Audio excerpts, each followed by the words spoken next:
Okay, I am with a new video. Okay, इस video के अंदर हम केमिस्ट्री के क्वेश्चन कर रहे हैं, रसायन विज्ञान के क्वेश्चन कर रहे हैं कुछ। तो ये वीडियो बनाई गई है, जैसा मैं हर बार कहता हूँ इस बार भी कह रहा हूँ कि लिंक आपका डिस्क्रिप्शन में है। अगर आपको वो क्वेश्चन हिंदी में आपको देखना है हिंदी माध्यम में, और इंग्लिश माध्यम में तो सीट में करा ही रहा हूँ, और अगर क्वेश्चन इंग्लिश माध्यम में भी आपको देखना है तो वो भी डिस्क्रिप्शन में इसका लिंक है। ओके, तो हम कुछ क्वेश्चन इसके स्टार्ट कर देते हैं, देखते हैं। केमिस्ट्री का या साइंस का रोल जो है डे बाय डे बढ़ता जा रहा है गवर्नमेंट कम्पिटिटिव एग्जाम्स के अंदर, तो हमको इसकी प्रैक्टिस ज़्यादा से ज़्यादा करनी होगी। तो स्टार्ट करते हैं। The most commonly use bleaching agent is, सबसे ज़्यादा ब्लीचिंग एजेंट के रूप में किसका इस्तेमाल होता है? तो सबको पता है इसमें क्लोरीन। क्लोरीन अपना इम्पोर्टेंट रोल प्ले करता है। फर्स्ट का है हमारा सी, क्लोरीन का इस्तेमाल ब्लीचिंग एजेंट के रूप में बहुत ज़्यादा होता है। नेक्स्ट है फिर हमारा the monomer of polythene is, monomer क्या होता है? देखो मोनोमर बहुलक, ठीक है। तो एक ही अगर मान लो मोनोमर, अगर मान लो एक ही चीज़ को जोड़ जोड़ के एक लंबी चेन बन सकती है, तो जो एक पॉइंट है, यूनिट है ना, एक जो लंबी चेन बना रही है उस यूनिट को कहते हैं मोनोमर, बहुलक, ठीक है। तो पॉलीथीन का जो बहुलक है ना वो हमारा है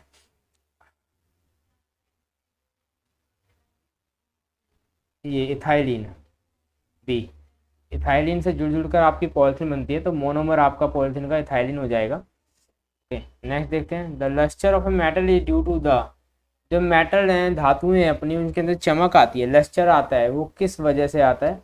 तो मेटल्स के अंदर जो जितना भी लस्टर आ रहा है, जो चमक आ रही है, वो आपकी आ रही है कि उनके अंदर ना, मेटल के अंदर फ्री इलेक्ट्रॉन्स हैं।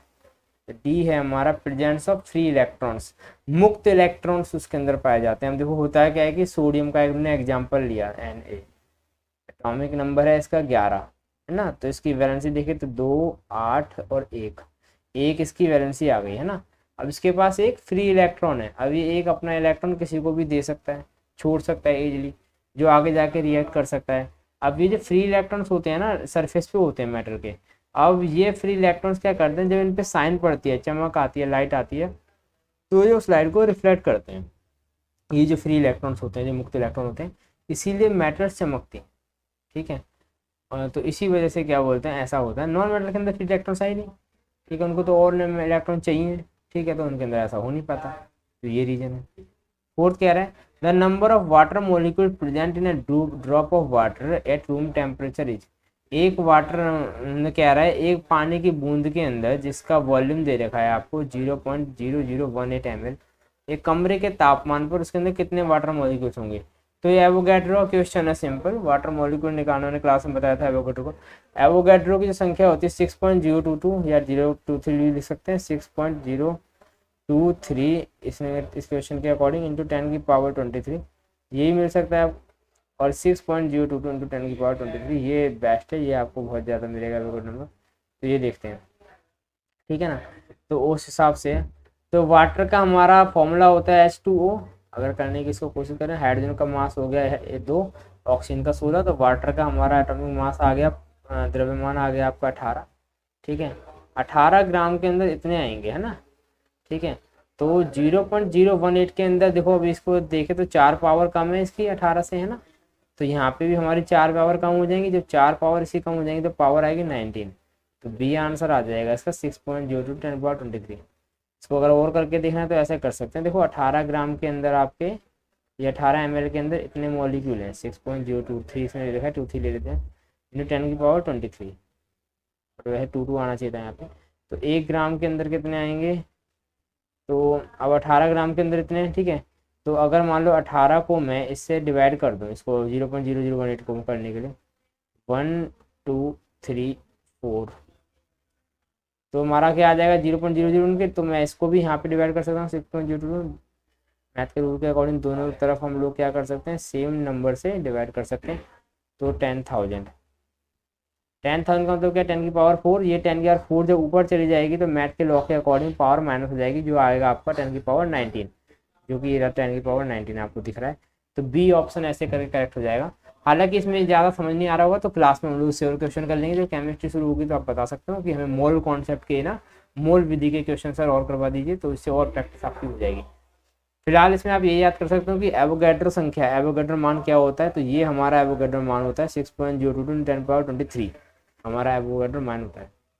अच्छा, तो बी ऑप्शन करेक्ट आंसर है। फिफ्थ देखते हैं question, oil of mirbane is the most common name of which among the following. Mirbane का तेल किसका कॉमन नेम है, तो मिर्बेन का तेल जो है आपका नाइट्रोबेंजीन का कॉमन नेम है, नाइट्रोबेंजीन को ही मिर्बेन का तेल कहते हैं। तो सिंपल क्वेश्चन था, केमिस्ट्री के अंदर आता है ये। नेक्स्ट है the oil used in the fruit flotation process is. Fruit flotation का मतलब होता है झाग बनाना। तो कई कई इंडस्ट्रीज के अंदर झाग बनाने की जरूरत होती है ताकि हम सफाई कर सकें, और मतलब मेटल निकालने के लिए, अगर मान लो हमें मेटल्स निकालनी है और से हम ऐस के हम अगर धातु निकाल रहे हैं तो सफाई करते टाइम झाग बनते हैं, तो झाग बनाने की जरूरत होती है। तो वो उसके लिए हम पाइन ऑयल, चीर का तेल जो है वो ये पाइन ऑयल कहते हैं उसको, इसका इस्तेमाल करते हैं। तो डी हमारा करेक्ट आंसर है, पाइन ऑयल। पाइन ऑयल का हम लोग इस्तेमाल उसमें करते हैं। तो नेक्स्ट है हमारा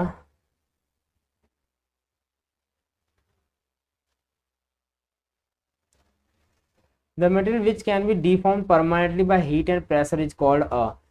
ठीक है, ऐसा कौन सा पदार्थ है, ऐसा कौन सी सामग्री है जिसको जो हीट से ना और प्रेशर लगा के हम लोग उसको ना परमानेंटली उसकी शेप चेंज कर सकते हैं, उसका आकार बदल सकते हैं। ऐसा कौन सी वस्तु है ऐसी, तो ऐसी वस्तु को कहते हैं हम थर्मोसेट।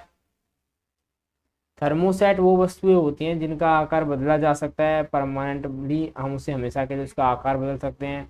हमें बस ज़रूरत क्या है कि हमको उस वस्तु के ऊपर हीट बहुत ज़्यादा देनी पड़ेगी, प्रेशर बहुत ज़्यादा लगाना पड़ेगा। अगर हम ये काम करते हैं तो वो वस्तु हमारी चेंज हो जाएगी, उसकी शेप हमेशा चेंज हो जाएगी। तो ये हमारे ऐसे जो वस्तु होती है उन्हें कहते हैं थर्मोसेट। नेक्स्ट है the gas used in the manufacture of वनस्पति फ्रॉम वेजिटेबल ऑयल इज। तो कह रहा है मैन्युफैक्चरिंग वनस्पति from vegetable oil is. Vegetable oil जो हमारे हैं ना, जैसे मस्टर्ड ऑयल हो गया, इन सबसे अगर मान लो वनस्पति घी अगर हम बना रहे हैं तो हमें कौन सी जो है गैस इस्तेमाल करनी चाहिए, तो हमारी ना हाइड्रोजन गैस होती है, हाइड्रोजनीकरण होता है। हाइड्रोजन गैस का ना बहुत ज़्यादा इस्तेमाल होता है कि अगर वेजिटेबल ऑयल से अगर हमें वनस्पति घी वगैरह अगर कुछ बनाना है तो हाइड्रोजन ऑयल का जो है वो हाइड्रोजन का गैस का बेसिकली हम लोग जो है बहुत इस्तेमाल करते हैं।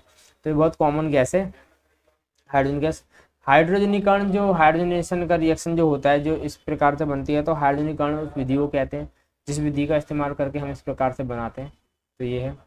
अच्छा, the ionic radii of N3 - O2 - F - and Na+ follow the order. अच्छा, ये जो माइनस लगा हुआ है ना, ये आयन रिप्रेजेंट कर रहा है। इसमें कहा भी गया है कि आयनिक रेडी का क्रम बताना है, ठीक है ना, किस क्रम में हम इसको लगाएंगे।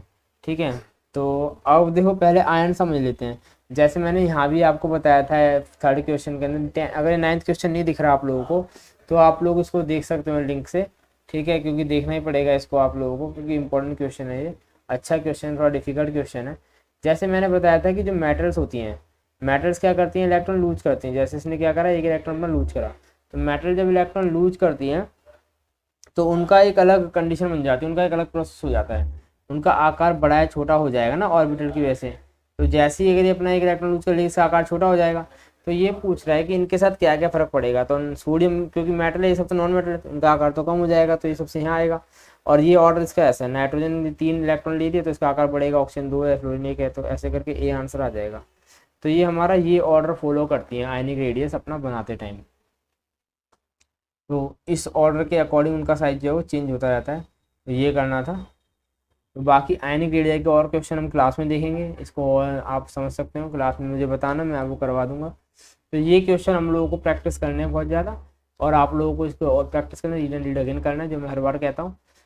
बिना प्रैक्टिस करे सक्सेस नहीं मिलेगी, तो बहुत ज़्यादा आपको तैयारी करनी पड़ेगी, बहुत हार्ड वर्क करना पड़ेगा। सो बेस्ट ऑफ लक करिए। आज के लिए वीडियो के अंदर इतना ही। Thank you.